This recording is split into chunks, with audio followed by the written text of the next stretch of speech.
திரு ஸ்டாலின் திமுக கட்சியுடைய தலைவர், அவருடைய மகன் திரு உதயநிதி திமுகவுடைய இளநிலை செயலாளர், திரு கருணாநிதி மகள் மரியாதைக்குரிய திருமதி கனிமொழி மகளிரணி செயலாளர். முடிஞ்சு போச்சு. எல்லாமே குடும்பம் தான், வேற யாருக்கும் பதவி கொடுக்க மாட்டாங்க. அண்ணா திமுக அப்படி இல்ல, ஜனநாயக கட்சி.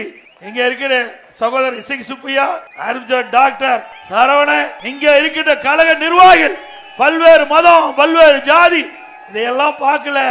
அண்ணா திமுக பொறுத்த வரைக்கும் ஜாதிக்கு மதத்துக்கு அப்பாற்பட்ட கட்சி, வாரிசு அரசியல் கிடையாது, குடும்ப கட்சி கிடையாது. யார் உழைக்கிறாங்களோ அவர் ஏற்றம் பெறுவார், அவர்கள் உயர்ந்த பதவிக்கு வர முடியும். திமுக வர முடியுமா?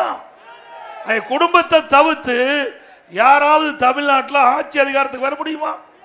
டெல்லியில ஆட்சி அதிகாரத்துக்கு வந்தாலும் குடும்பத்தை சேர்ந்தவங்க தான் அங்க அமைச்சராக முடியும். தமிழ்நாட்டில் திமுக ஆட்சிக்கு அதிகாரத்துக்கு வந்தாலும் திமுக குடும்பத்தை சேர்ந்தவங்க தான் முதலமைச்சராக முடியும், துணை முதலமைச்சராக முடியும். எந்த பதவியும் மற்றவர்களுக்கு கிடைக்காது.